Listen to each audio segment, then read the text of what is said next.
sekarang kita masuk ke pembukaan. Ini kita di awal-awal bakal ada pembacaan, bakal ada tilawah dulu dari Mas Faruk. Monggo Mas Faruk, dipersilahkan. Bismillahirrahmanirrahim. Assalamualaikum warahmatullahi wabarakatuh. Untuk mengawali Bahari 2 pada kesempatan kali ini, insya Allah saya akan bacakan sedikit tilawah Al-Quran. Semoga dengan bacaan ini memberikan keberkahan kepada kita. Suaraku kedengeran, Dik ya? Jelas. Jelas, Mas.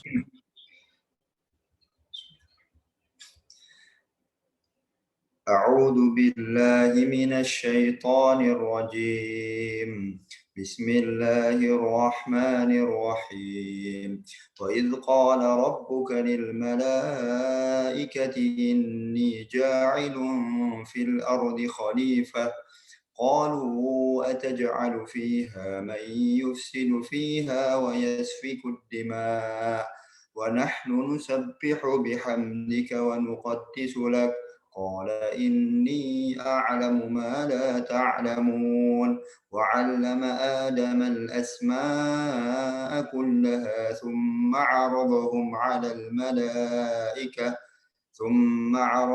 على الملائكة فقال أنبئوني بأسماء هؤلاء إن كنتم صادقين قالوا سبحانك لا علم لنا إلا ما علمتنا إنك أنت العليم الحكيم قال يا آدم أنبئهم بأسمائهم فلما أنبأهم بأسمائهم قال ألم أقل لكم إني أعلم غيب السماوات والأرض وأعلم ما تبدون وما كنتم تكتمون صدق الله العظيم اللهم ارحمنا بالقرآن السلام عليكم ورحمة الله وبركاته. Waalaikumsalam. Benar Allah dengan segala firman-Nya. Oke, selanjutnya aku mau bacain dulu sekilas soal bahari ini.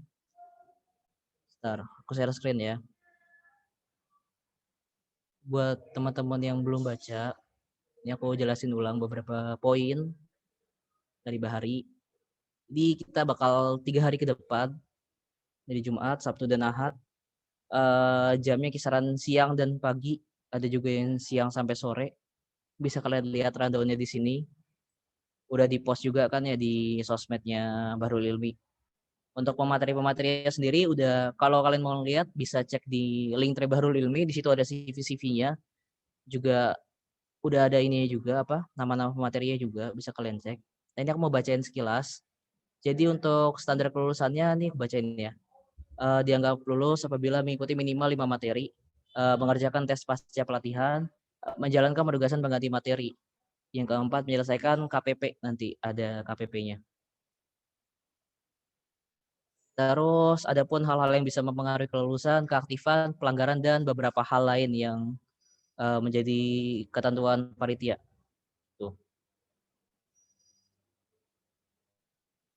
Nanti bahari 2 ini bakal mempengaruhi sertifikat kepengurusan Bahrul Ilmi. Jadi bagi teman-teman tolong dianggap sedikit lebih serius ya pelatihannya ya. Terus ketentuan meeting nih. Peserta pelatihan bahari wajib menyalakan video saat materi berlangsung.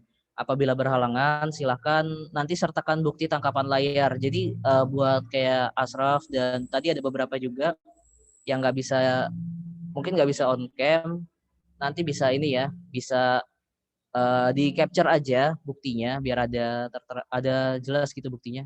Terus nanti bisa diunggah di link tray yang Bahrul Ilmi juga. Nanti bakal disediain kolomnya kok. Terus harap pakai nama asli sebagai bukti kehadiran valid, format namanya peserta dan nama panggilan. Harap menggunakan pakaian rapi, terus peserta menggunakan virtual background yang ada disediakan. Oke. Terus presensi ini. Peserta wajib datang maksimal 15 menit. Terus peserta pelatihan wajib mengirim resume per per harinya, dalam satu file. Jadi untuk resume gini ketentuannya benar-benar kami bebaskan ke kalian.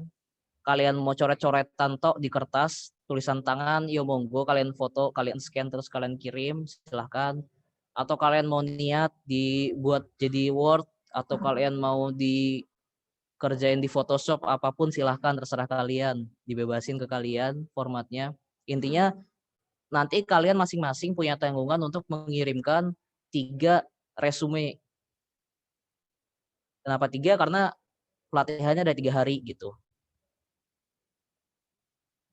Udah ada juga di link Bahrul Ilmi buat pengumpulannya. Terus absensi peserta. Peserta dianggap absen nih apabila tidak hadir saat forum tanpa ada keterangan yang jelas. Jadi tolong harap langsung segera konfirmasi, dan kalau misalkan izin nggak bisa ikut materi, bisa kumpulin ini ya, surat izinnya ya. Surat izinnya bisa kalian akses di link yang sama juga. Ini alasan-alasan yang dipersilahkan, ada kesehatan, akademik, berita duka, dan ya ini. Oke, lanjut.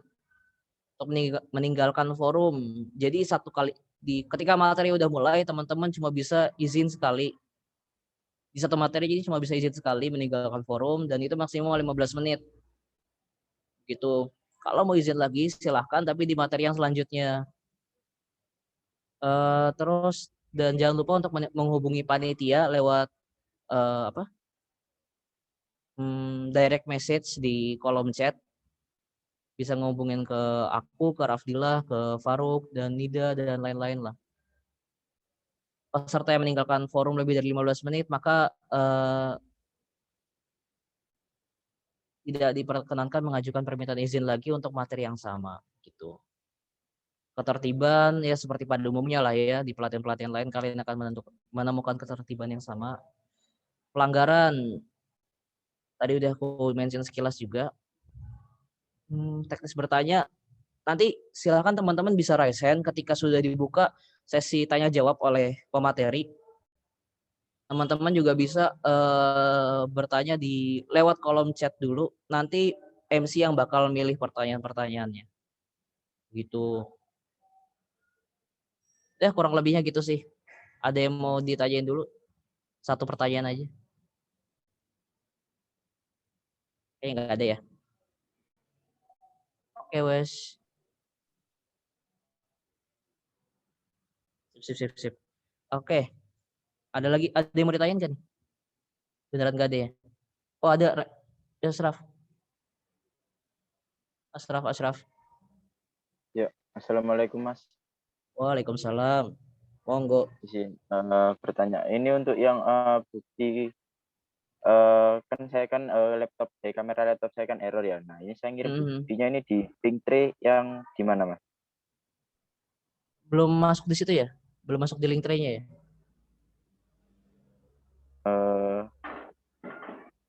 Udah. Yang mana ini? Ke kolom yang mana ini? Aku cek dulu. Nanti deh habis sesi materi 1 selesai ya, kamu kirimnya. Nanti coba dicek lagi sama panitia. Oke, makasih Asraf. Yang lain.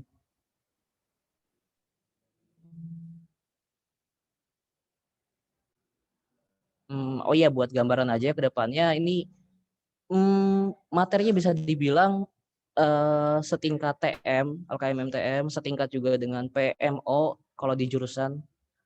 Dan di JMMI sendiri ini setingkat PSI 3, PSI 2. Jadi tolong dimanfaatkan baik-baik kesempatan ini, karena kalau dari tempat-tempat lain kalian baru bisa nemu materi serupa paling 6 bulan atau 1 tahun lagi lah. Ya udah, mungkin dari aku gitu dulu. Kita langsung masuk ke acara berikutnya ya. Berikutnya ada sambutan dari Mas Ketum kita, Mas Rafdilah, yang lagi sakit. Oke, monggo Mas Rafdilah, dipersilahkan. Iya, halo. Kedengaran ya? Jelas. Ya, bismillahirrahmanirrahim. Assalamualaikum warahmatullahi wabarakatuh. Alhamdulillahirabbil alamin wa bihi nasta'in wa la umuri dunya waddin. Wassalatu wassalamu ala asrofil anbiya'i wal mursalin sayyidina wa maulana Muhammadin wa ala alihi wa sahbihi ajmain. Ya puji syukur kehadirat Allah Subhanahu wa taala karena berkat nikmat dan rahmatnya kita dapat berkumpul di hari ini yang ya mungkin cerah di daerah masing-masing, ada yang cerah, ada yang hujan atau ada yang mendung. Ya semoga hari-harinya tetap diberkahi terutama di hari Jumat ini. Salawat serta salam juga kita junjungkan kepada Nabi besar kita, suri tauladan kita, Nabi Muhammad SAW, beserta keluarganya, sahabatnya, serta umatnya hingga akhir zaman. Ya, sebelumnya saya ucapin terima kasih banyak buat teman-teman 2019 yang udah ngeluangin waktunya buat ikut pelatihan Bahari 2 ini. Seperti yang tadi disampaikan sekilas sama Mas Dika, bahwa pelatihan Bahari 2 ini menjadi momentum yang spesial banget nih buat kalian, karena untuk kalian di semester sekarang ini belum bisa banget nih buat dapat materi-materi kayak gini, tapi dengan kalian ikut di LDJ, kalian bisa banget dapat materi ini, istilahnya dapat materi duluan, biar nanti ke depannya bisa jadi bekal kalian, entah kalian mau aktif di organisasi lain pun, nggak cuma di LDJ, ini bisa berguna banget. Dan ya harapannya semoga teman-teman setelah ngikut pelatihan ini ada banyak ilmu yang bisa diterapkan, baik nanti mungkin ada yang ingin lanjut di Bahrul Ilmi atau mungkin lanjut di organisasi lain, dan juga harapannya karena ini konteksnya dalam hal dakwah dan organisasi ya, semoga nanti ke depannya teman-teman bisa lebih memahami konsep dakwah yang sebenarnya itu apa, konsep menebarkan kebermanfaatan kepada setiap orang, agar kita bisa paham gitu, segala sesuatu yang kita lakukan di hidup ini intinya itu adalah menebarkan kebermanfaatan kepada orang lain. Ya mungkin dari aku itu singkat aja. Mohon doanya juga semoga cepat sembuh. Ya tetap semangat. Mungkin kita bisa buka acara Bahari 2 ini dengan basmalah bersama-sama. Bismillahirrahmanirrahim. Semoga lancar sampai akhir, tetap semangat. Sekian dari aku. Wassalamualaikum warahmatullahi wabarakatuh. Waalaikumsalam warahmatullahi wabarakatuh. Oke, makasih Mas Rafdil. Baru udah selesai Bar doanya Bar. Sudah Mas. Oh ini ada titipan nih. Mas Riko disuruh on cam sama Mas Hagi. Saya MC ya, cuma nyampein ya. Ya Mas.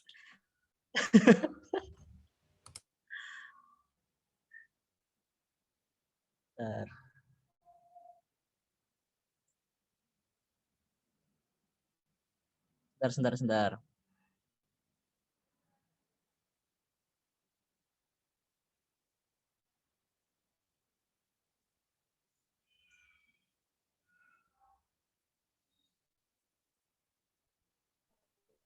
Mas Dika izin bertanya. Oh iya, silahkan. Nama Akbar NRP 043003. Mau bertanya, kan izinnya maksimal 2. Berarti kalau semuanya besok kan itu 3 materi. Itu berarti satunya dihitung absen gitu. 2 materi. Gimana? Kan izin yang dianggap hadir itu maksimal 2 materi. Berarti kalau semuanya izin 1 hari buat besok, berarti satunya dihitung nggak hadir. Kan 3 materi.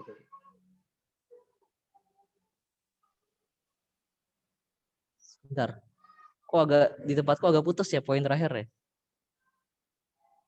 Yang terakhir aja, kan besok Bar. Terakhir, materinya 3 hari. Iya, materi 3 hari. Kan 3 hari.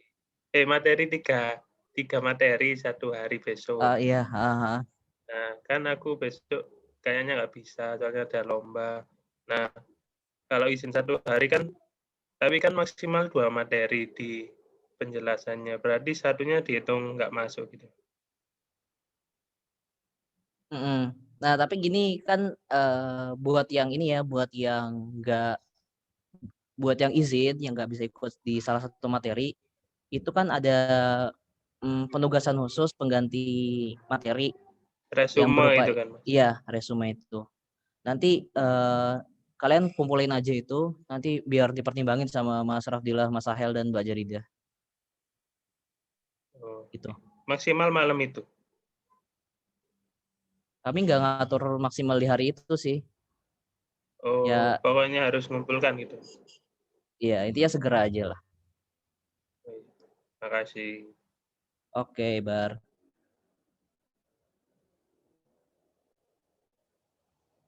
Ini sambil nunggu pematerinya, aku coba tanya-tanya dulu ya ke kalian ya. Di sini ada yang nggak daftar hima nggak? Apa daftar semua jangan-jangan? Aku Mas. Aku Mas. Itu sih siapa yang ngomong ya? Aku. Zar, kamu nggak daftar, Zar? Beneran? Iya, kagak Mas. Ketua UKM. Ih, ketua UKM apa?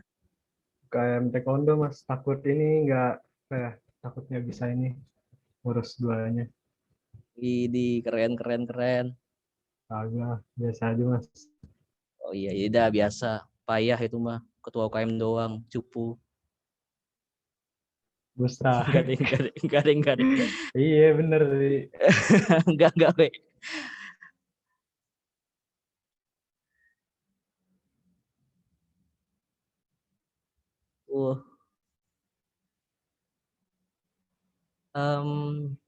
Selain Razor ada lagi nggak nih yang nggak ikut? Nggak daftar hima?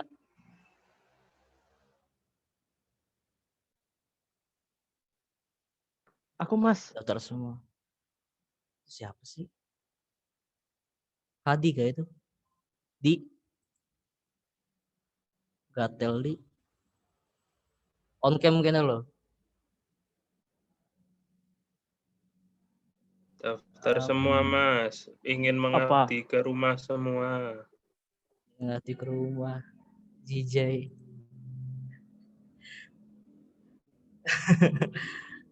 Ya udah, nih kalian sembari nunggu ya, kita santai-santai dulu aja, relax dulu.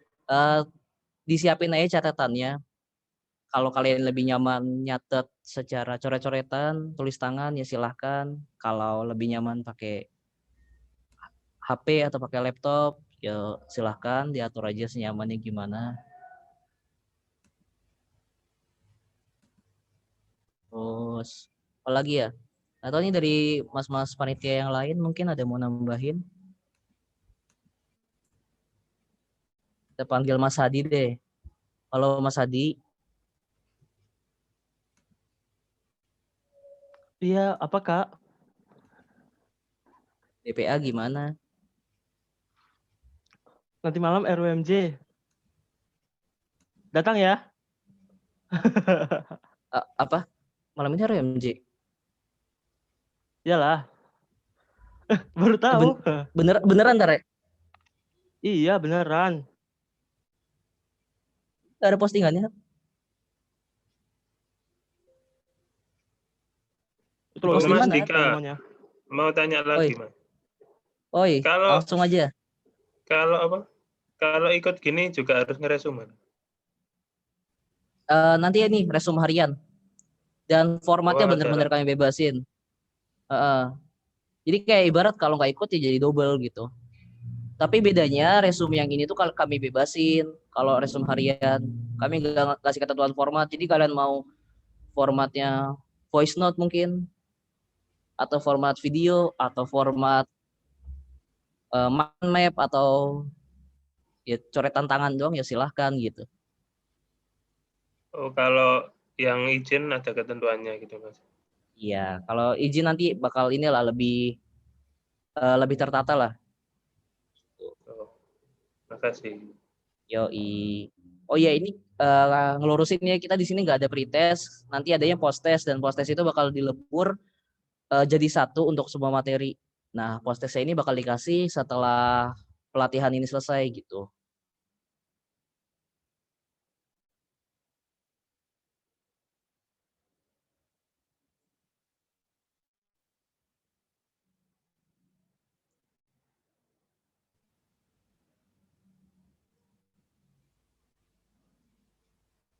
Ya, ada lagi yang mau ditanyain sebelum pemateri kita datang?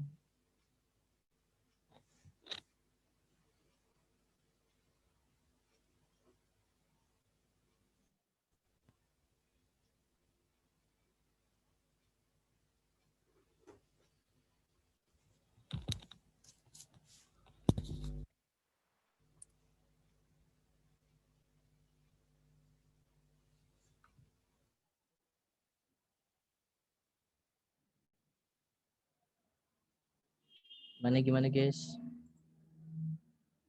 Materi kita masih di jalan ini. Kita masih punya waktu. Ada yang udah screening belum, Hima?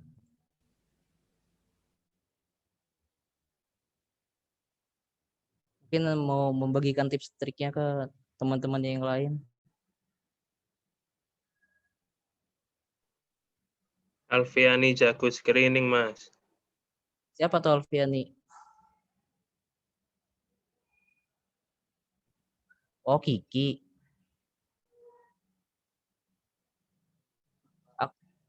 Udah screening tah, Ki?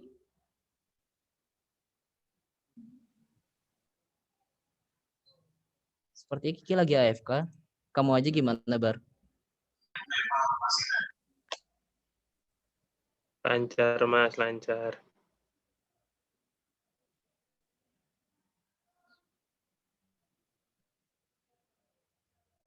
Udah screeningnya? Beneran? Oh, sudah semua. Testimoni Lancar. dong. Testimoni? Ya, wis seru lah, Mas. Seru. Yang lain aja, Mas, yang Seru. lain. Ya udah deh, ini pemateri kita udah datang nih ya. Setelah sekian lama kita menunggu. Ya udah, aku minta tolong teman-teman si KP dijaga. Ini kita kedatangan pemateri pertama, materi klasifikasi masalah organisasi KMO yang isi dari Mbak Ferita Salsabila. Oke, kita sambut ya. Bentar. Joining.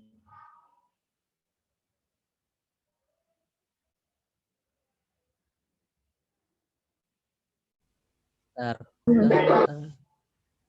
Oke, halo Mbak Tasya. Halo, sebentar ya. Apa sampai Oke, gitu? Mbak. Oke.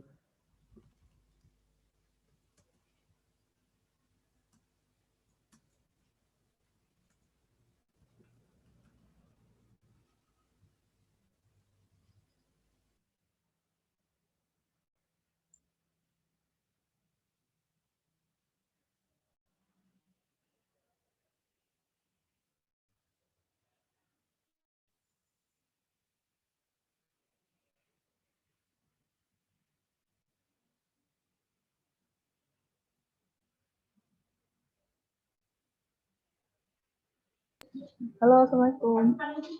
Waalaikumsalam. Nah, mana nih materi kita? Bentar, di spotlight dulu, Mbak. Asik. Suara aku kedengeran jelas. Kedengeran jelas, Mbak. Apa kabar Mbak Tasya? Alhamdulillah, baik. Sudah menuju kelulusan ya, Mbak? Sebentar. Masih ada satu sidang lagi. Oh. Oke deh, karena udah itu ya juga, ini langsung aku serahin ke Mbak Tasya untuk mengisi materi. Kepada Mbak Tasya dipersilahkan. Oke, terima kasih MC kita, Mas Bika. Sekali lagi, Assalamualaikum warahmatullahi wabarakatuh. Pada teman-teman semua peserta pelatihan Bahari 2 LKKI Bahrul Ilmi 2021. Gimana Rek kabarnya? Alhamdulillah. Alhamdulillah baik, Mbak. Baik, Mbak. Baik, Mbak. Karena ini semua 2019 ya, kan juga udah bosan lihat wajahku, jadi kayak ya bisa skip basa-basi. Sini aku lebih pengen sharing-sharing juga. Aku diminta tolong panitia latihan Bahari untuk menjelaskan mengenai materi pertama, yakni klasifikasi masalah organisasi. Aku izin share screen ya. Oke,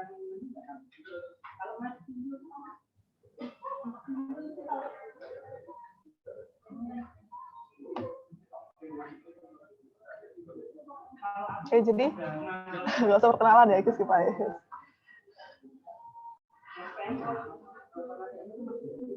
Oh iya, dulu aku sempat bagian dari LDJ, basa-basi LDJ, tapi cuma sebagai staff doang. Tapi pas tahun ini aku nggak lanjut. Tapi sekarang aku pengen sharing-sharing. Alhamdulillah aku masih membantu LDJ di belakang layar. Jadi sekarang aku pengen menjelaskan sedikit tentang KMO atau terkait dengan fasilitasi masalah organisasi. Nah, sini kan kalian kan angkatan 2019 kan yang akan melanjutkan estafet LKKI Darul Ilmi ini habis ini menggantikan Mbak Masnya 2018. Nah, maksudnya nanti kalian sebelum masuk ke pengurusan itu kan bakal disuruh untuk mengevaluasi LKKI Darul Ilmi selama satu kepengurusan itu gimana sih, dan nanti akan membentuk suatu BBHJ-nya.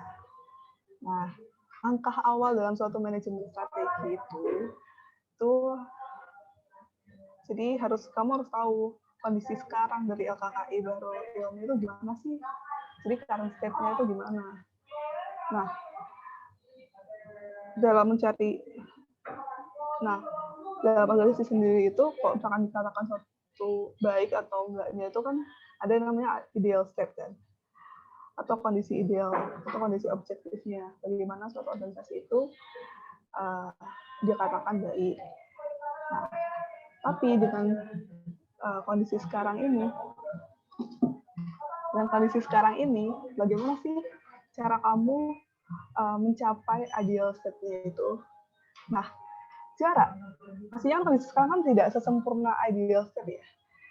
Suatu gap atau jarak antara current state sama ideal state itu ada namanya gap analysis. Di mana gap analysis sendiri itu harus kamu cari, harus kamu evaluasi, harus kamu gali lebih dalam lagi supaya bisa menyempitkan atau bisa menghilangkan dari gap-nya itu. Sebenarnya dalam strategi atau dalam manajemen itu model dasarnya itu ada beberapa tahap ya. Ini karena aku materi pertama, nanti akan bahasnya cuma tahap pertama aja. Jadi dalam model manajemen strategi itu yang pertama tuh yang harus lakukan adalah menganalisis lingkungan atau environmental scanning. Jadi lalu yang kedua itu umumnya ada namanya formasi strategi. Jadi kalian membentuk strategi. Lalu yang ketiga namanya ada strategi implementasi. Jadi setelah strategi objektif yang kalian dapatkan di formasi strategi itu kan menyusun regulasi yang benar seharusnya. Nah, yang di tahap 3 strategi implementasi itu, jadi apa yang kalian mencapai yang kalian implementasikan dari strategi objektif tadi yang tersedia, itu tidak harus semua berjalan gitu. Nah, strategi implementasi itu baru evaluasi dan kontrol. Jadi setelah kamu laksanakan baru ada evaluasi dan kontrol. Nah, dalam materi klasifikasi masalah organisasi ini, aku berfokus pada analisis lingkungan. Jadi tujuannya, ini perlu kalian ketahui, tujuannya kalian di materi ini itu kalian itu harus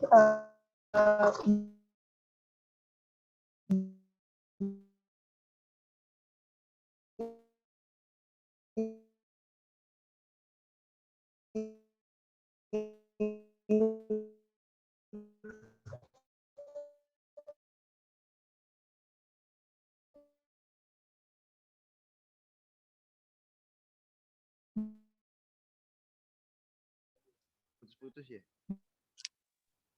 Iya, Mas.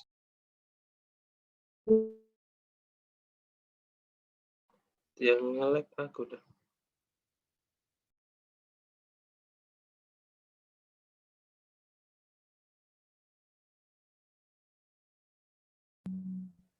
Seperti sebentar ya teman-teman. Oke. Sorry, hilang ya. Iya, Mbak. Oke, Mbak, monggo. Tadi putus sampai mana? Berfokus Sampai di yang analisis lingkungan. nah,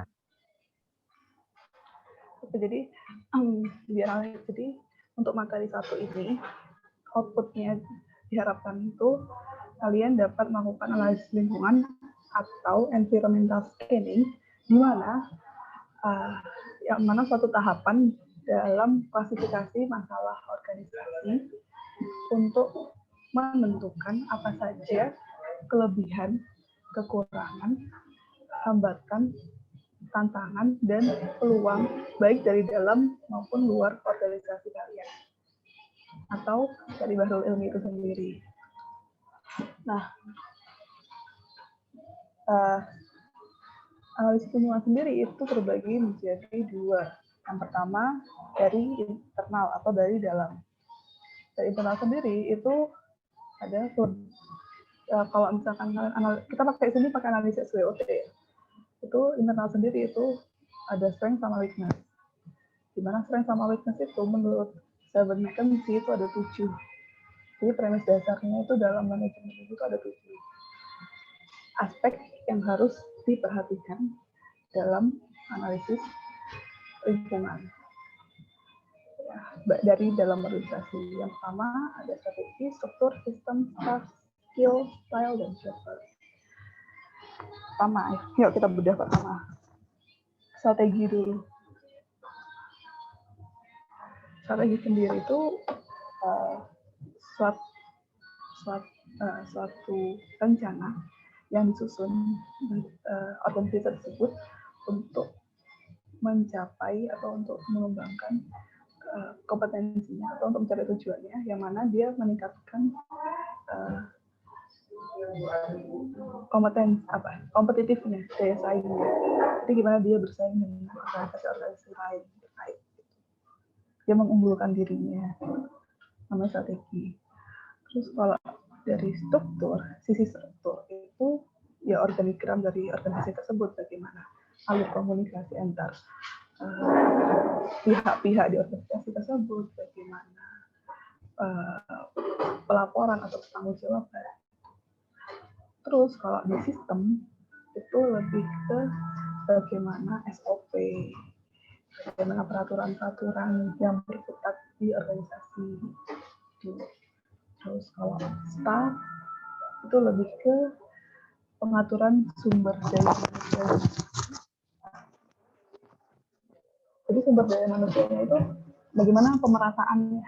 Misalkan di posisi bendahara sama sekretaris. Dulu kan beda ya antara LDC Bahrul Ilmi yang tahun 2021 yang dipegang 18 sama yang dipegang 17. Terus yang apalagi 17 sama 16 itu beda banget. Nah itu pembagian staffnya itu gimana, pemerataannya itu gimana. Nah itu masuk ke poin yang staff. Terus yang poin skill itu kemampuan dari masing-masing staff atau masing-masing personil di organisasi. Jadi style itu gaya kepemimpinan yang dipegang oleh organisasi tersebut. Misalkan itu bisa dilihat dari pemegang organisasinya. Misalkan kalau kalian perhatikan Mas Fahmi. Aku mencontohkan Bunga Tekla ya, karena memang aku lebih ke sana. Mungkin Mas Fahmi, kalau kalian tahu kan kayaknya santai, kalem. Nah, itu style dia seperti itu. Nah, bagaimana itu, apakah menguntungkan atau enggak di organisasi itu. Jadi aspek internalnya itu gimana, itu dilihat dari style. Dan di terakhir ada poin 7, yaitu share value. Itu merupakan suatu nilai yang diturunkan dan menjadi fondasi atau etika dasar si organisasi tersebut. Contohnya, biasanya nih, kalau Hima Tekla itu kan, Hima itu kan kekeluargaannya tuh yang ditekankan.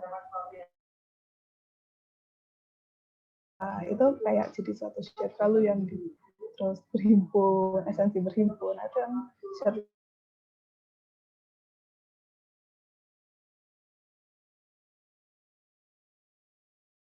profesionalitasnya, bagaimana dia etos kerjanya, tentunya SPI ataupun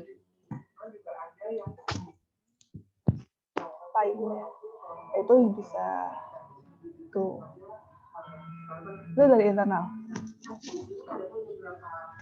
Dari sini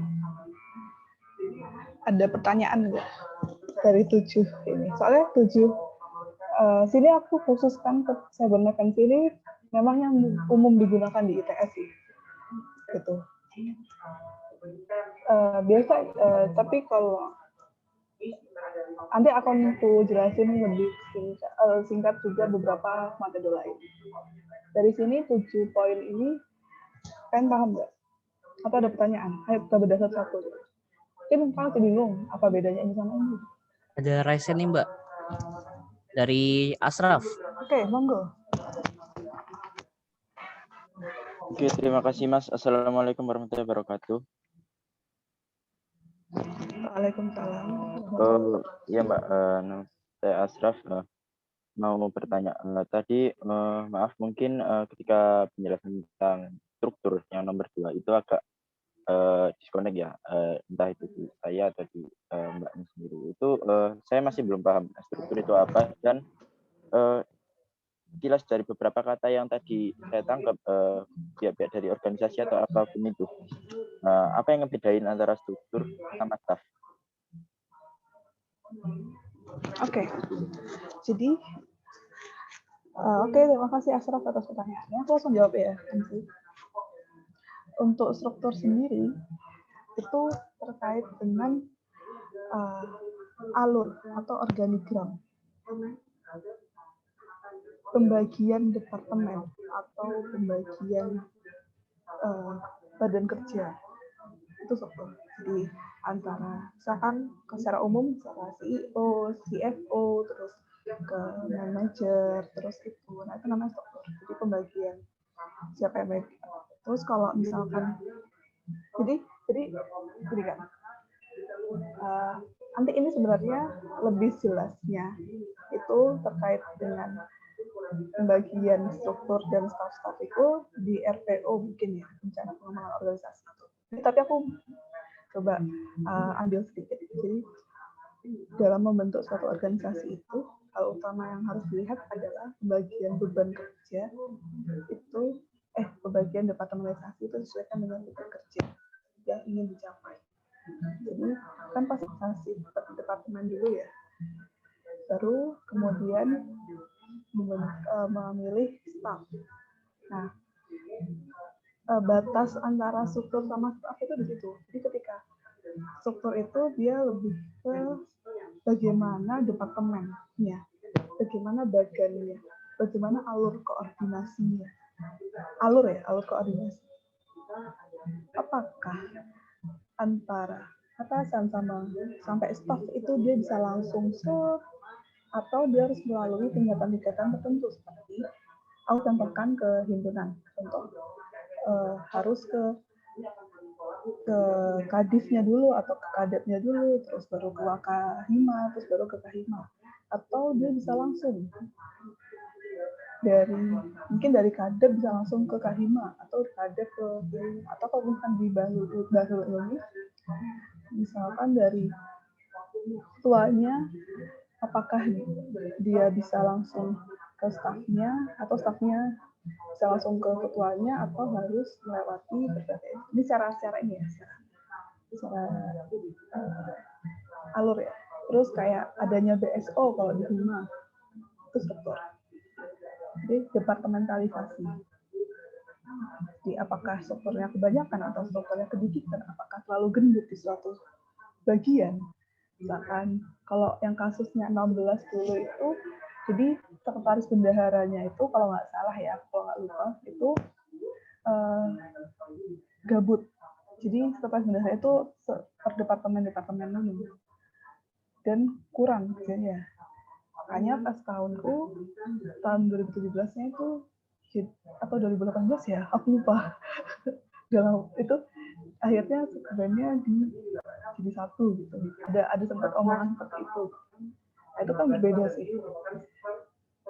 Jadi sekbennya tuh nggak sekben per departemen, tapi langsung semua LPJ dan apa laporan ke sekben utama. Nggak ada sekben departemen. Itu struktur. Nah, kalau staff itu lebih ke apakah posisi kepala departemen itu terisi, terus apakah dalam departemen itu ada staffnya itu berapa sih, terus kira-kira apa namanya, lebih ke staffnya ya, bukan ke atasannya. Kalau struktur tuh lebih ke alurnya. Sampai sini paham nggak, Asraf? Atau masih rancu?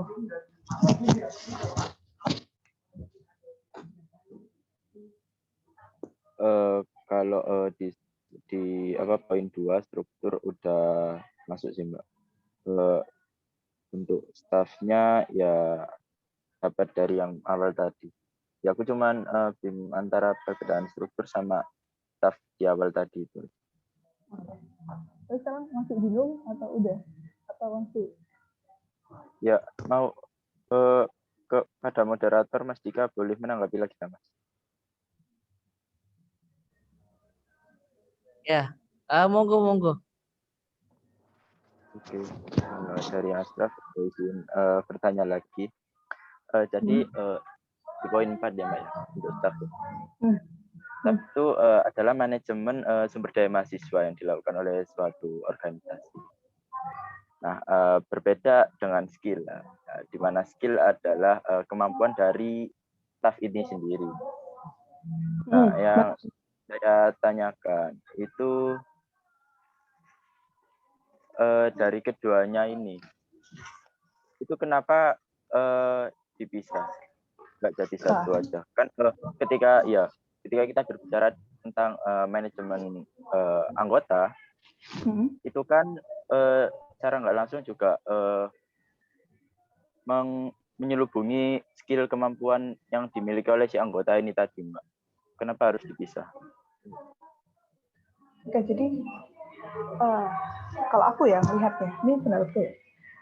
Kenapa harus dipisah? Karena pengaturan staff itu lebih ke bisa diatur oleh misalkan ketua timnya atau ketua departemennya, bagaimana dia mengatur staff-staffnya, bagaimana dia menempatkan staff-staffnya, bagaimana dia manajemen staffnya.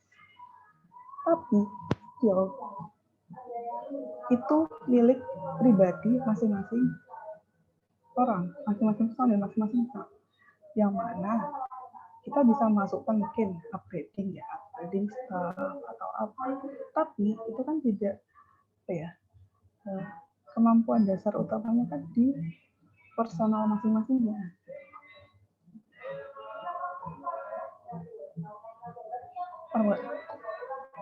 Kalau masalah kenapa nggak digabung aja gitu, karena perbedaan mendasarnya tadi, skill itu kayak kemampuannya personal gitu, tidak kan setiap orang kan ya beda-beda. Nah, kalau staff itu bagaimana dia manajemen orang yang berbeda-beda tadi,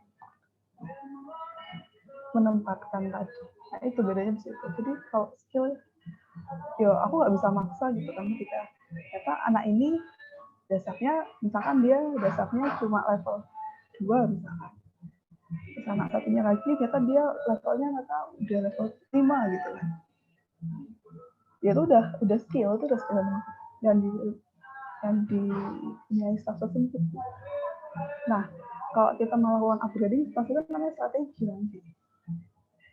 Ya wis, bagaimana kita meningkatkan skill tadi masing-masing dari staffnya tadi.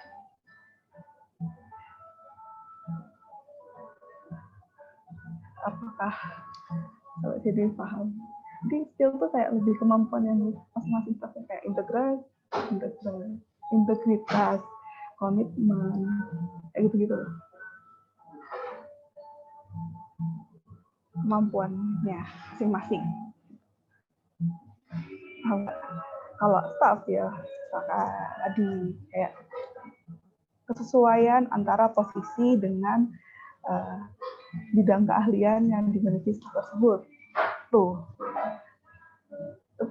poin penilaian itu masuk ke poin staff. Tapi ketika dia has skill, dia harus bilangnya misalkan integritas dari mas staff atau komitmen staff untuk mengerjakan proper atau komitmen apa gitu, atau enggak kemampuan staff dalam mengolah apa gitu, dalam mengolah data misalkan, kemampuan staff atau enggak kemampuan negosiasi staff, itu skill maksudnya. Jadi kalau staff tadi ya posisinya apakah sesuai atau tidak, apakah manajemen sumber daya manusianya tepat atau tidak, atau enggak staffnya kebanyakan ternyata terlalu gendut di suatu departemen, itu di poin 4. Asraf paham? Iya Mbak, cukup paham. Terima kasih Mbak sudah datang kami. Oke. Ini yang lainnya. Sebenarnya sih bagian 4 sama 5 ini sering jadi perdebatan, perbedaan antara soft skill. Tapi intinya seperti itu. Jadi kalau misalkan masalah yang yang personal individu terkait itu skill. Jadi kalau misalkan dia manajemen yang masuk ke poin 4. Yang lainnya ada pertanyaan lagi?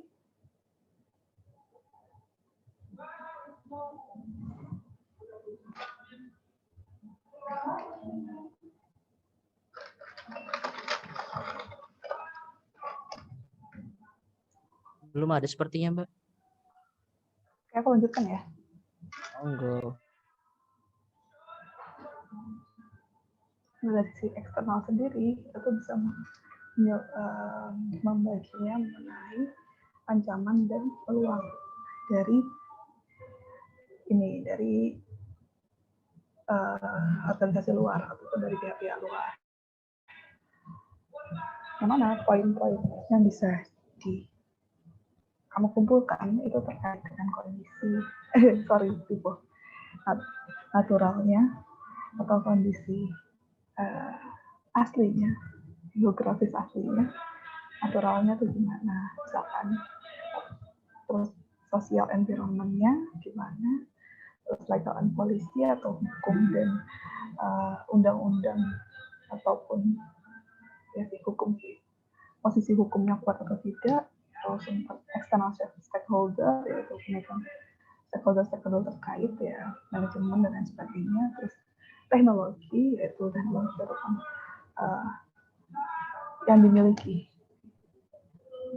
sarana prasarana yang dimiliki dari organisasi tersebut atau perkembangan teknologi di sekitarnya. Ini akan kubahas lebih lanjut lagi. Tapi aku sebenarnya pengen ngasih beberapa jumlah staf setiap departemen. Siapa yang pengen jawab? Ini termasuk ke poin mana? Tolong MC, barangkali ada yang raise hand. Ayo guys. Langsung jawab langsung sama tulis. Enggak ada, Mbak. Jumlah staf izin menjawab. Oke. Siapa itu? Tapi coba ya, Mbak. Ya. Kalau menurut saya struktur. Oke. Sistem. Ini Akbar lah. Iya, Akbar, Mbak. Allah. Sistem. Struktur, Mbak, struktur ya, struktur. Sistem. Enggak benar struktur. Kayak struktur, Mbak. Barangkali yang lain? Izin menjawab, Pak. Diva. Akbar struktur. Diva dulu tadi, Mbak. Oke, Diva. Saya nyoba jawab ya, Mbak. Kalau menurut saya masuk staf, soalnya kan tadi kan staf juga jelaskan itu pemerataan di setiap departemennya kayak apa kayak gitu. Jadi saya mikirnya staf itu, Mbak. Oke, Diva staf. Ada perbedaan pendapat lain? Iki tadi atau Pungki? Saya sama, Mas. Sama, Mas, staf. Tapi kayaknya strategi juga bisa. Kalau saya staf itu karena kan dijelaskan tadi kebutuhan berapa staf dalam suatu departemen itu dan penempatan stafnya kayak gimana? Hai, jadi ya jumlah staf departemen itu masuk ke staf. Jadi staf itu bagaimana dia mengisi posisi-posisi yang dibutuhkan di departemennya. Jadi manajemennya, jumlah staf tiap departemennya, termasuk ke stafnya, pengaturan staf. Gitu. Oke, Akbar, mohon maaf Bar, ini 1 jutanya hangus, jadi sepertinya saya nggak lolos. Ya nggak apa-apa. iya. Lanjut ke mungkin di lain kesempatan ya, Akbar. Ini ada lagi kok. Kemampuan staf dalam mengelola laporan pertanggungjawaban. Yang lain? Skill. Aku sih. Skill, Mbak. Oke, benar, skill. Tadi udah aku bahas ya. Terus kesesuaian program agenda dengan GBHD. Apa itu GBHD? Garis besar haluan departemen. Mantap, Akbar. Oh. Mantap. Ya, Mas MC, Mas Dika bener tak? Aku KDP malu, Mbak. Salah dah. Oh, dasar. Ayo, kok gak tahu buka ya berarti? Enggak, masih staff. Ya apa? Yang lain salah, Bar. Yang lain. Sistem, Mbak. Apa loh ya? Apa sih 18? Mbak kenal lo nggak GBHD? Oh, itu ketumnya, Mbak. Apa itu GBHD? GBHD itu kalau di LDC ya, atau LKKI ya sekarang. Itu garis besar haluan dakwah. Aku aja sih staff ya, ngerti kok ya apa tidak. Gitu. Jadi kalau di HIMA kan GBHK. Kalau di LDC atau LKKI GBHD. Tapi intinya sama. Kan kok tak cari tahu sendiri minta 18. Mas minta GBHD-nya bercanda. Terus kesesuaian proker agenda dengan GBHD ya. GBHD kan garis besar haluan dakwah. Jadi dia memang harus dipenuhi untuk menjaga LDC atau LKKI ini tetap on track. Dia tidak meneh. Nah, proker agenda dan mana GBHD itu disusun berdasarkan AKO. Ayo, AKO nanti bakal ada materi selanjutnya ya, itu nanti tinggal. Jadi proker agenda. Poin ini itu kira-kira masuk ke poin yang mana dari 7 mekanisme tadi?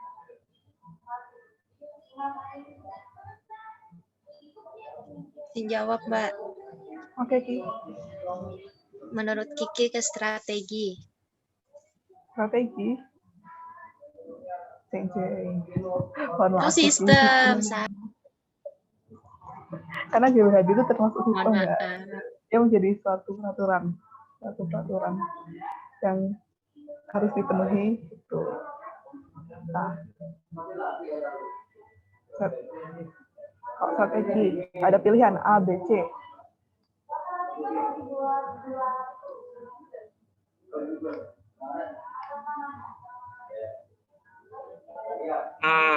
A, Mbak. A.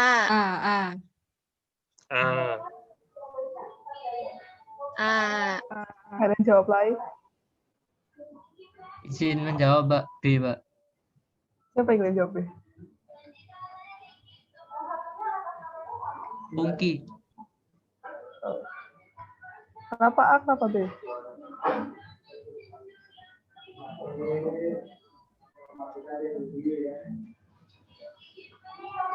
Izin jawab, Mbak. Ya. Menurut Kiki, kenapa jawabannya A? Karena di A kan ada kalimat standar operating procedure. Jadi kayaknya itu tuh prosedur standar gitu. Jadi itu teh maksudnya strategi. Oke. Izin Kalau menjawab MB? juga. Oh, Akbar Oh, ya. saya A, Mbak. Oh, ya. Kalau Akbar apa Akbar? Menurut saya, iya. Soalnya kan ada prosedur. Nah, prosedur kan itu berarti sesuatu yang akan dilakukan yang tetap terus-menerus sampai waktunya selesai. Berarti kan itu termasuk strategi. Terima kasih. Mbak, saya izin jawab, Mbak. Nyoba jawab. Kalau menurut saya B, Mbak. Nggak jadi A. Diva nggak jadi A. Iya, Berarti masuk timnya Pungki. Ya, soalnya kesesuaian program kerja dengan kebutuhan Ormawa. Itu kan kayak kita mencari strategi apa yang cocok yang dibutuhkan oleh suatu organisasi itu. Makanya itu saya milih B. Strategi. Izin berpendapat, Mbak. Ya, lanjut. Ya, kalau saya juga A, Mbak. Karena alasan yang disampaikan sama Akbar sama Kiki, lalu kalau yang B itu menurut saya lebih ke sistem, dan kalau yang C itu lebih ke skill. Gitu sih, Mbak. Terima kasih. Izin menjawab, Mbak.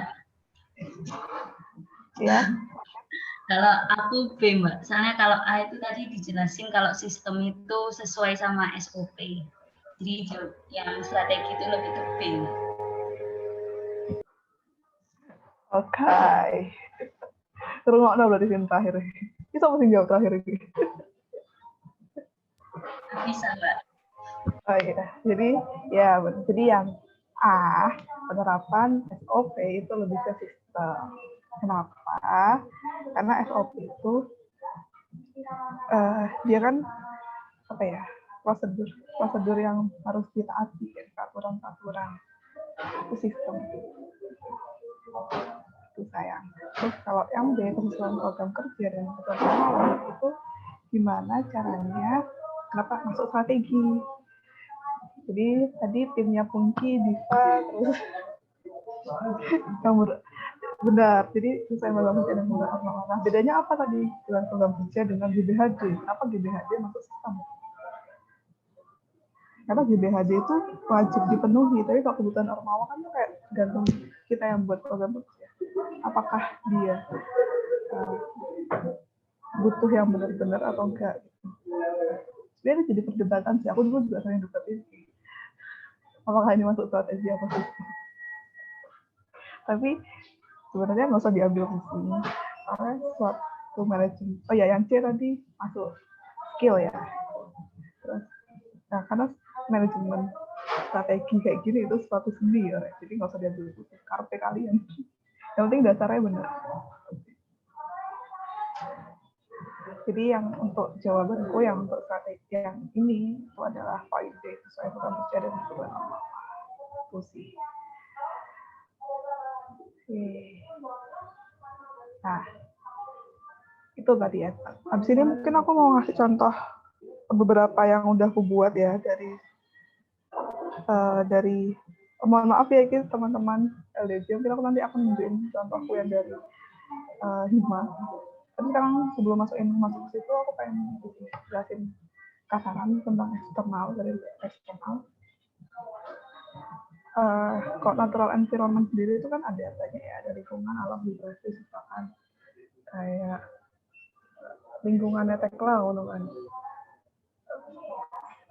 FTK itu letaknya di belakang, nggak di depan, jadi nggak bisa kelihatan sama orang-orang. Ya udah, jadi emang jarang dilewati orang gitu. Itu kayak udah kondisinya, nggak bisa gabung-gabung lagi. Masa mau pindah masjid musola FTK nggak sipil kan nggak mungkin sih. Nggak lucu ya. Untuk tuh latar environment, terus sosial environment, kondisi masyarakat budaya sama masyarakat. Ya kalau misalkan tantangan di FTK itu anak bikin pandangannya orang-orang secara general itu anaknya barbar, terus susah diomongin mungkin kayak gitu. Lagi jadi terus kurang alim-alim biasanya gitu sih. FTK barbar gitu. Nah, anak ngalim gitu kan. Bejat kabeh gitu. Datang Itu ya kondisi masyarakatnya kan loh. Terus nah, poin legal and policy itu kayak kebijakan birokrasi, hukum, terus peraturan-peraturan ITS itu legal and policy. Jadi kayak ormawa, kedudukan ormawa di ITS gimana sih? Nah, LKK ini kan sendiri kan namanya LDC ya. Sekarang ganti LKKI. Nah, itu harus kalian paham bedanya apa sih. Terus petanggung jawabnya juga beda kan. Bagaimana dulunya kan kalian kan aku belum memahami sih sebenarnya, sorry ya saya terlalu paham, tapi cara garis besar Pak Abdul itu kakak ini masuk ke JMMI kan, yang dia lah satu ITS gitu kan, gak apa namanya, kalau salah sekarang dipegang Pak Murcito ya. Betul, Mbak. Oh ya. Itu kayak kalian dengan siapa harus berurusan Pak Murcito. Kalau dulu 17 sama Pak Yoyo. Tuh. Terus kalau misalkan armawa lain mungkin. Kalau 5 pasti kan beda, HMD gabung di bawah BMF, di bawah BMI, KKI beda BMI. Terus apa namanya? Student chapter beda lagi gitu. Dulu student chapter dipermasalahkan, soalnya nggak ada posisi di KDTS. Sekarang ada, itu kan penting ya. Kayak dulu ada gugus 5, kenapa? Karena memang aturannya udah nggak sesuai, karena udah ada D4. Sekarang lagi gugus 4 belum ada D4. Ya kayak itu gitulah. Kan ya kebijakan-kebijakan dan program landasan. Jadi landasannya itu kuat. Sorry ya, benar. Nah, terus yang terakhir stakeholder. Terus organisasi luar, warga. Kalau gini mungkin kalian mahasiswa teknik kelautan sendiri, terus sponsor, alumni, baik dari alumni LDC, alumni teknik kelautan lah. Tuh, terus dari JMMI, terus kalau kalian dari Himatekla itu sendiri, kan harus ada kesinambungan antara kakak yang baik Himatekla. Tuh, terus terakhir teknologi dari fasilitas yang disediakan ITS. Ya udah, kalau misalnya ITS mepet sampai kantin STK ya wes.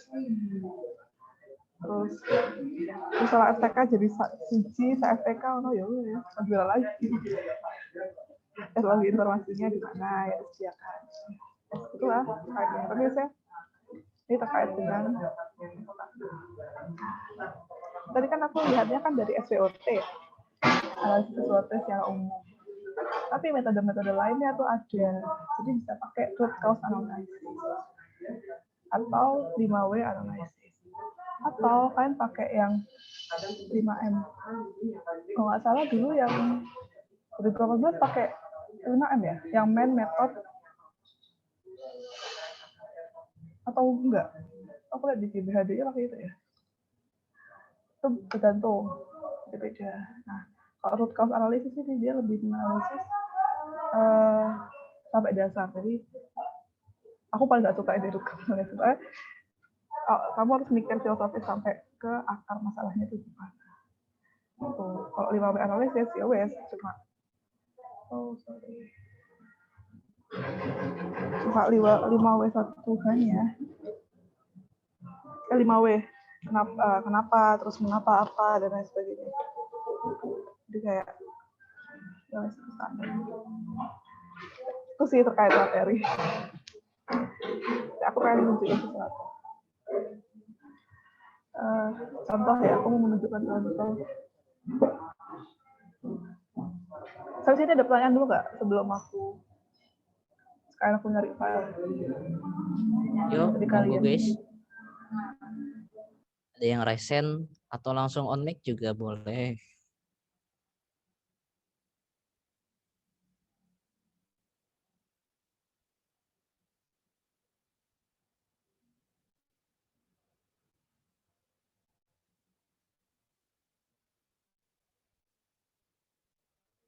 Ada pertanyaan dulu mungkin. Sebentar, aku tanya dulu ke Cepai. Ini mereka udah pada, kalian udah pada tahu nggak kira-kira output dari pelatihan ini apa? Tuh, ada yang bisa kasih tahu? Ya kalian ikut pelatihan ini kan biar tahu sih, kan mau bakal ngapain gitu kan, biar juga kalian jelas sama arahnya. Apa memang belum dikasih tahu dari 18?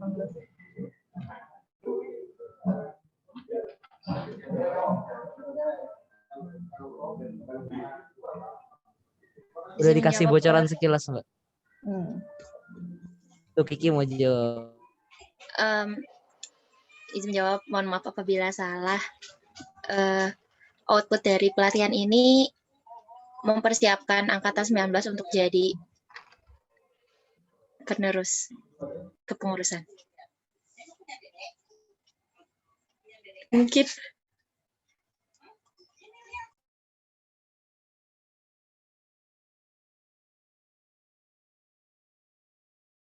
Gimana 18?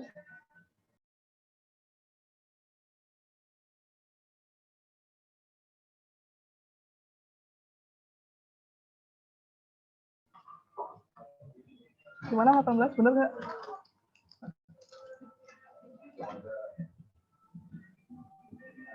Kalau tes, yes. Kurang lebihnya begitu Mbak. Meskipun ada beberapa hal lain tadi yang belum disebutin. Oh, ini emang nanti kalian nggak bilang kalau mereka suruh buat apa? Oh belum Mbak, belum dikasih tahu. Price. Oke. Ternyata secret ya, top secret ya. Jadi semua materi ini akan berujung pada kan membuat sesuatu. Jadi makanya ini aku coba tunjukin ya pengalamanku ketika membuat ketika mengklasifikasi masalah-masalah organisasi itu. Dan maaf yang aku tunjukin adalah sebenarnya gimana? Karena aku pas LDC gak ikut nimbrung. Aku taunya yang 16 doang. Ya. Jadi kesaan.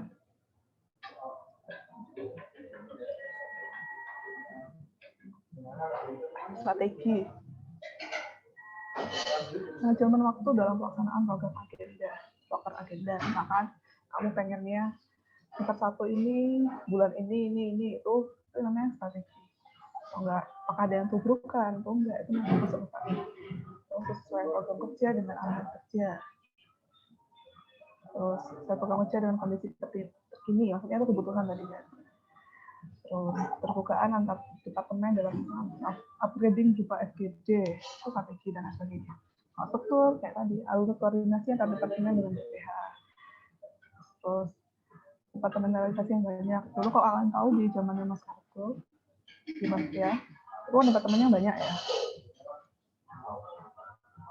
Gitulah, yang penting garis koordinasi juga antar departemen gimana. Terus kalau sistem gitu. Saran landasannya gimana hubungan dengan landasan ADART, terus biaya tata kelola, sistem controlling, evaluasi, terus itu kayak kalau kalian tahu ada reward kayak best of best, kalian kan ada kan dari PSDM, misalkan best departemen atau best of bestnya dari tiap angkatan, nah itu kayak satu reward, itu sistem evaluasi dan reward. Terus dari staffnya sendiri, prioritas staff terhadap penyakit itu gimana sih? Kok belum bertabe? Kok nggak ada yang rajin, ada yang enggak, kan? Video-video, penilaiannya gimana? Terus keterlibatan staff dalam penyusunan proker agenda gimana? Hubungan staff dengan kader. Ini kan lebih ke manajemennya kan, lebih ke terus koordinasi antar staff itu gimana? Tuh. Jadi kalau di skill bisa dilihat ini lebih ke individunya, pemahaman staff daripada RT, integritasnya, terus transfer ilmunya, terus inisiatifnya, pemahaman dia tentang potensi terhimpun, itu skill. Nah, mungkin shared value di sini tentang kekeluargaan yang kuat antar staff. Yang memang ditanamkan di 5 HMD. Ini contoh yang pernah aku buat. Makanya banyak, mungkin kalian bisa cari-cari informasi ke 2018 nanti. Nah, di sini secara presentasi itu sih. Dari sini aku tunjukin mungkin ada pertanyaan atau kan dari penjelasanku sebelumnya juga.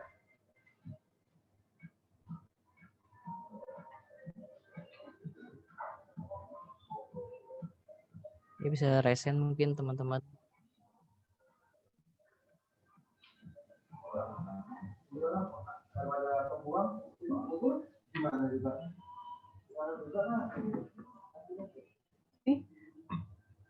Pengklasifikasian Niki yang penting gitu. Kan berapa sih Mbak batasnya untuk mengklasifikasi ini? Terserah kalian. Sebanyak-banyaknya. Pasti banyak yang kalian klasifikasi. Tapi gitu semakin susah nanti kalian mengolah data itu.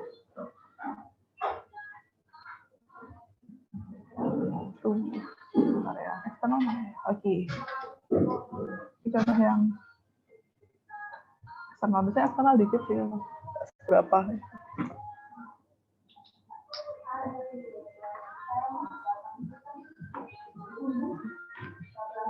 Harusnya sih beberapa poin kok bisa ada. Tapi kok nggak ada ya gitu. Itu sih, Rek. Masih bertanya Mbak, stylenya nggak ada Mbak? Iya, aku nggak ada. Saya nggak masukin. Karena memang apa ya? Sama-sama masih tahun kan, jadi yo cara nilai style juga kan beda. Gitu.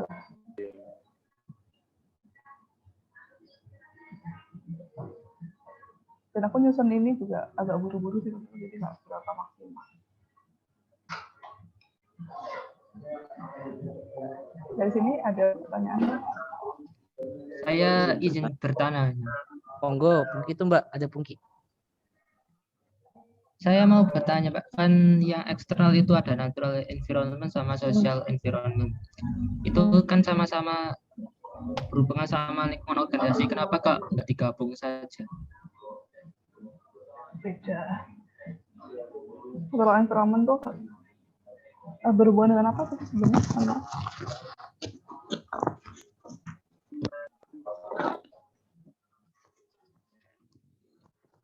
Apa ya? Kalau natural itu kan lebih ke kondisi geografisnya, lokasi, terus kondisi alamnya. Tapi kalau sosial kan hubungan manusianya, kondisi manusianya sendiri, bukan kondisi alamnya. Mas Dika boleh menanggapi Mas? Silakan. Langsung. Enggak, kalau sepemahaman saya gini Mbak, kan natural environment sama social environment kan didasarkan pada di mana letak lingkungannya, gimana letak lingkungannya gitu. Itu kenapa nggak digabung saja, kan misalnya kalau lingkungannya di sini kan udah termasuk dari natural environment sama social environment gitu. Ini kok ini kan lebih umum ya. Ini kan apa ya? Bagian 5 poin ini kan umumnya manajemen strategi. Tapi jadi biasanya tuh kalau organisasi besar atau enggak yang memang bukan Ormawa ya, itu melihat kondisi kayak dia kantornya harus di mana, terus lokasinya apakah dia jalan berbatu atau jalan apakah aksesnya susah atau aksesnya mudah, kayak gitu maksudnya. Apakah dia terletak di luar kota ataupun di pedalaman, lebih ke itunya. Kalau sosialnya sendiri, tapi ya sebenarnya hampir mirip sih secara itu. Itu kalau misalkan memang nggak harus saklek seperti itu, kan kamu nggak mau pakai Wiki ya nggak apa-apa. Itu cuma contoh manajemen, contoh mengaturnya. Kalau mau pakai cara method dan lain sebagainya itu kan ya beda lagi gitu. Nantinya nggak baik. Kalau kamu mau angsa natural aja jadi 1 ya apa. Cuma akan lebih mudah melihatnya gitu kalau soalnya dipisah. Kalau kita kan armawa kan jarang terpengaruh sih sama natural sosial, itu jarang.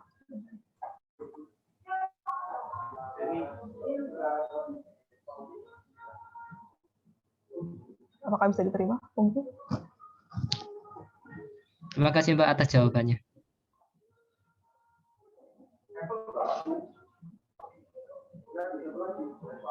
Ada yang lain? Kamu kan pengen sharing-sharing di sini. Ya, masih. Oh, ada yang resen, Mbak. Ada yang resen lagi. Ya. Asraf tuh. Izin bertanya, Mbak. Jadi tadi kan ketika kita membahas poin struktur itu kan lebih ke departementalisasi ya, Mbak ya. Nah, tadi saya sekilas lihat di bagian evaluasi pada internal itu kenapa ada di bagian strategi itu ada keterbukaan antar departemen. Nah, itu Mbak. Yang saya tanyakan di sini mungkin kenapa kok itu masuk ke bagian strategi, bukan ke bagian sistem. Bukannya sistem itu kan mengatur di poin sistem itu kan mengatur tentang SOP ya, serta gimana sih implementasi dari strategi yang ada itu kayak gimana gitu. Bukannya itu merujuk ke keterbukaan antar departemen sendiri itu, Mbak.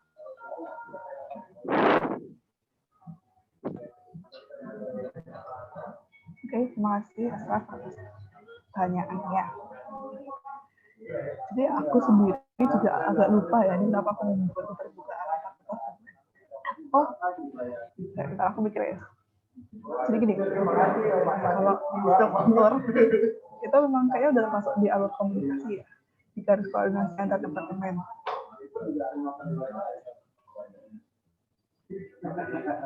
Setelah lihatnya juga kayaknya nggak masuk deh strategi. Terima kasih atas koreksinya dari Asraf. Untuk departemen itu dulu tuh kalau nggak salah niatku itu adalah pengen menilai kok garis koordinasi itu kan cuma gini kan, sebagai formalitasnya.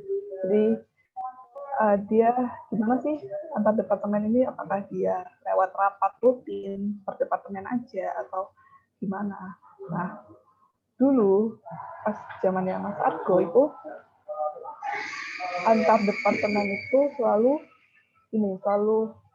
apa ya, ada kong kali kong loh.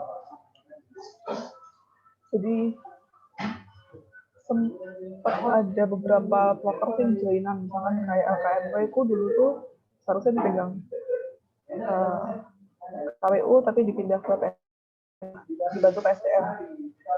Namun kalau basis sih, tapi apa ya, keterbukaan itu lebih ke komunikasi.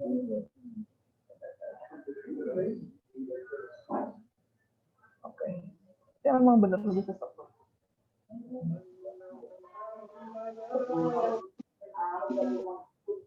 Jadi mohon maaf, jadi ini memang masih ada beberapa kesalahan. Karena belum pernah aku ini lagi, teliti lagi.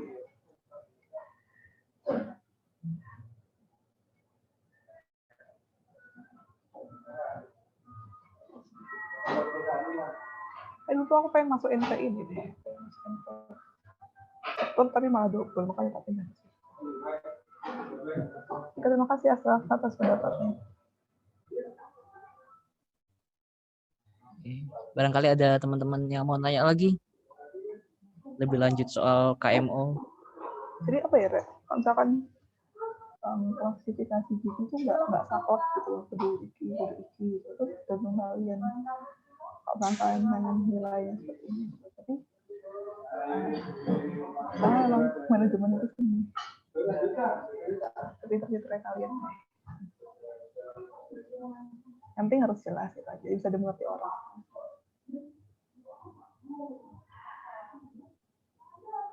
Ada yang nanyain lagi. Oh, tinggal berapa menit lagi?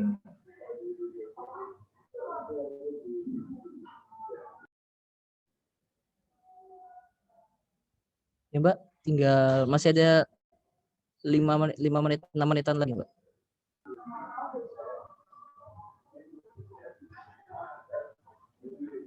Apa mau sharing-sharing mungkin? Tapi ini sesi pertama ya. Belum ada Iya. tambatan-tambatan. Ya, tuh mungkin ada yang mau ditanyain soal ini kan selama ini kan ini kan barangkali ada yang mau sharing masalah-masalah yang ditemukannya.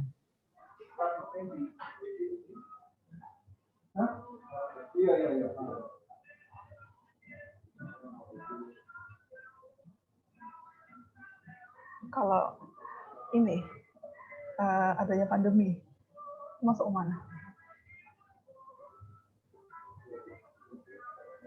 Pandemi itu eksternal. Karena masuk tuh Yang eksternal, yang poin 1 Mbak, natural environment.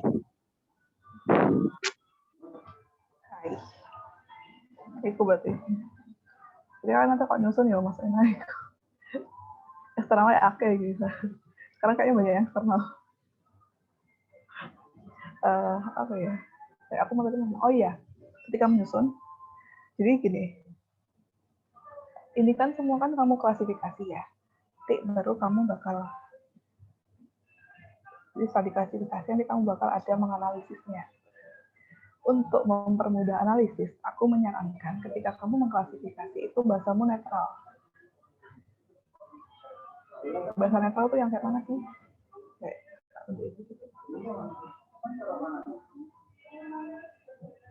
Kayak nih, manajemen waktu dalam pelaksanaan program kerja dan agenda. Ini kan, ya wes manajemennya waktunya gimana?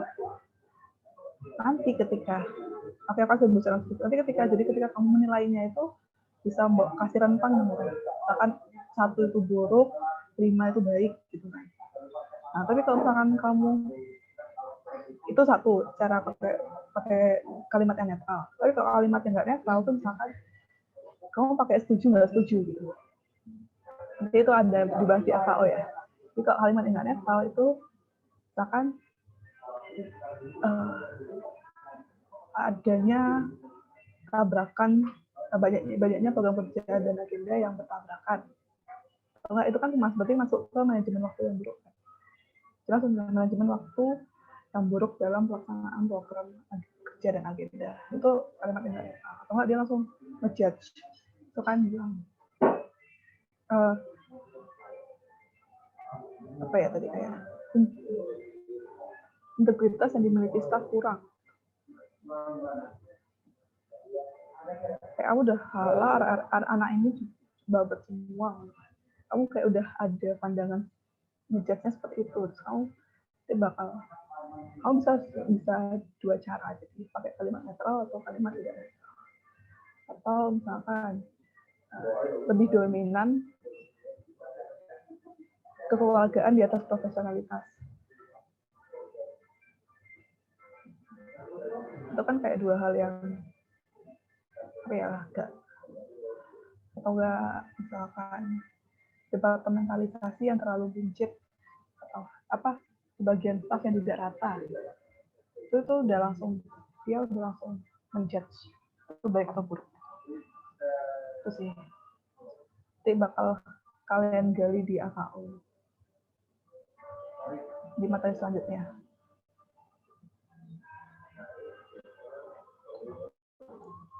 Cuma aku lebih suka pakai kalimat netral. Soalnya gampang lainnya. Kasih tahu itu. Ada lagi?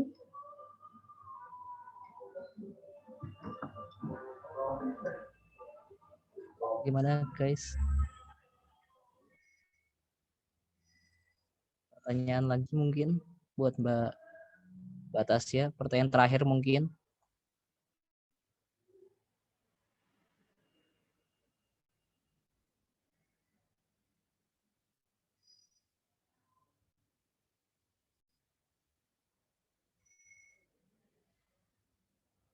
Gimana?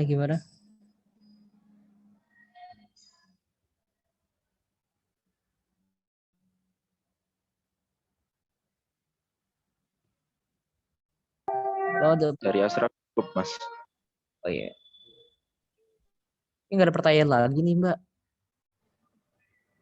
Bisa masuk ke penutup berarti. Jadi kesan pesan buat LKKI ke depannya. Mbaknya kan mau lulus.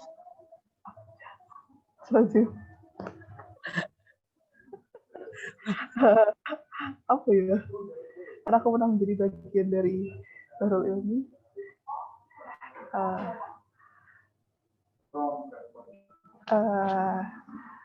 Coba diatur lagi, yang lebih aktifin lagi. Soalnya kayak entah kenapa kemarin ini agak kurang guru haranya.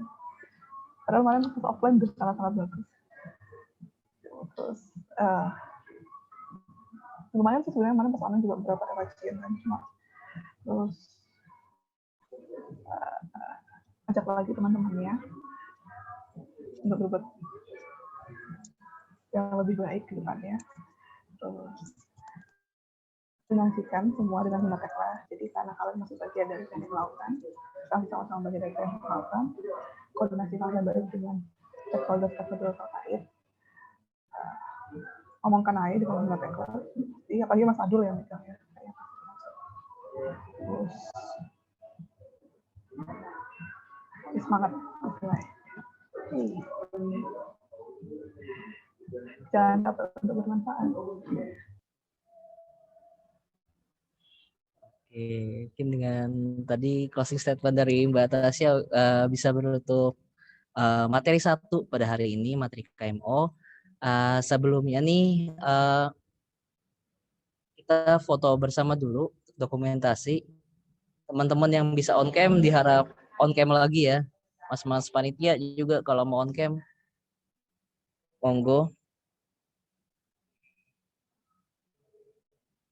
Yuk, persiapkan gayanya masing-masing.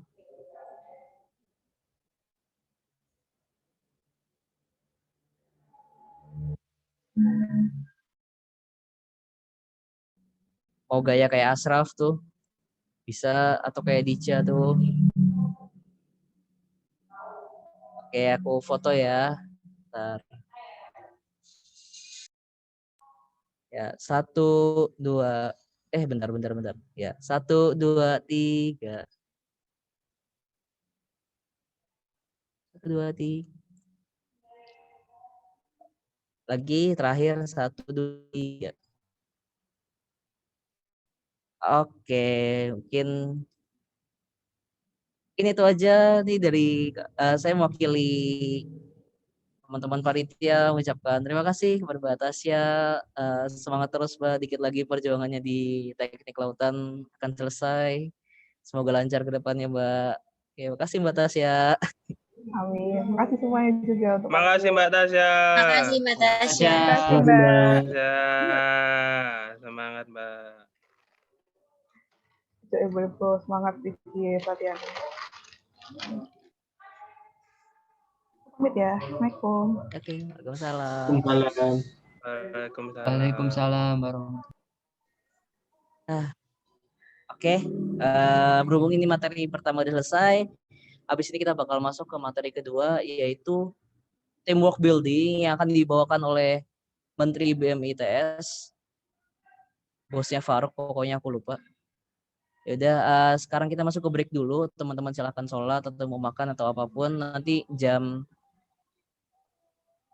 setengah 3, setengah 4 ya.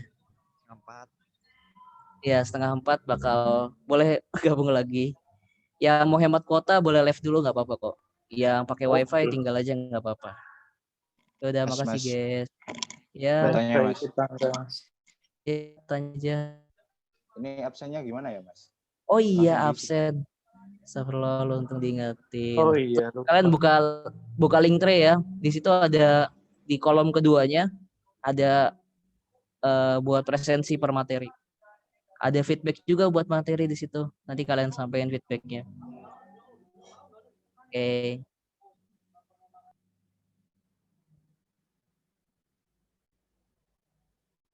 Udah, monggo break dulu. Raf, ini boleh putar musik nggak, Raf? Putar aja. Nisa Sabian.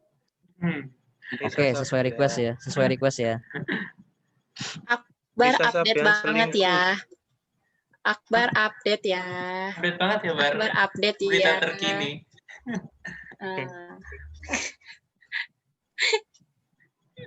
Iya, intermezzo dikit. Nanti di akhir bakal ada reward kok. Rewardan gitu buat peserta.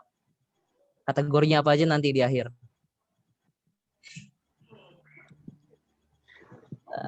Nisa Sabian tuh ada di Spotify nggak?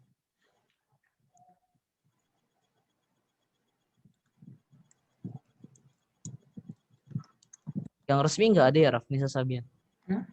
Nggak ada di Spotify. Nggak tahu. Biasa ada artisnya nih kok nggak ada.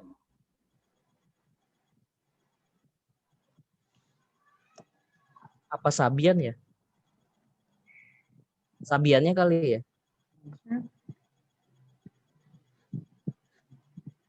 Oh ya udah deh, ntar. Putar musik dulu deh.